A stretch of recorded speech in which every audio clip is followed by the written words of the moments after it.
Hello everyone, welcome to my channel. চলো আর দেরি না করে শুরু করা যাক। মোহনবাগান আজ চেন্নাইয়ানকে 2-0 গোলে হারিয়ে সেমিফাইনালের রাস্তায় অনেকটাই মাইলেজ বাড়িয়ে রাখলো। ম্যাচটির কথা বললে দেখো, পুরো ম্যাচটি কিন্তু বৃষ্টি বিঘ্নিত ছিল। তবে প্রথম হাফের তুলনায় দ্বিতীয় হাফে বৃষ্টির প্রকোপ তুলনামূলকভাবে কম ছিল। ম্যাচে দুই দলই উইং নির্ভর ফুটবল খেলে।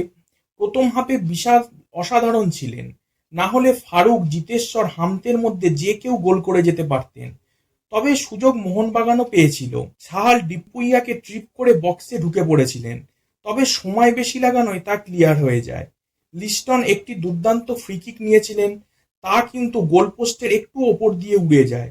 তবে লিস্টনের ব্যাকহিল থেকেই ম্যাকলারেন ম্যাচের 37 মিনিট নাগাদ গোল করে যান। অপরদিকে সেকেন্ড হাফে কোচ মলিনা সাহালকে তুলে সুয়েলকে নামান। ম্যাচের 67 মিনিটে রাইট উইং থেকে মনবীরে ম্যাকলারেনের জন্য মাইনাস রাখেন। ম্যাকলারেন কিন্তু গোল করতে ভুল করেননি। ম্যাচের একেবারে শেষ দিকে কোচ ম্যাকলারেনকে তুলে কামিন্সকে নামান এবং নামাবার সাথে সাথে কামিন্সও কিন্তু নিজের অবদান রাখেন। কামিন্সের সাজিয়ে দেওয়া মাইনাস থেকে লিস্টন ওপেন সিটার মিস করেন, যদিও এটি এক প্রকার খুব বাজে মিস ছিল। ম্যাচটি জিতে মোহনবাগান অনেকটাই সেমিফাইনালের রাস্তায় এগিয়ে থাকলো, তা বলাই যায়। ভিডিওটি তোমাদের যদি ভালো লাগে তোমরা সাবস্ক্রাইব করো, লাইক করো, শেয়ার করো, কমেন্ট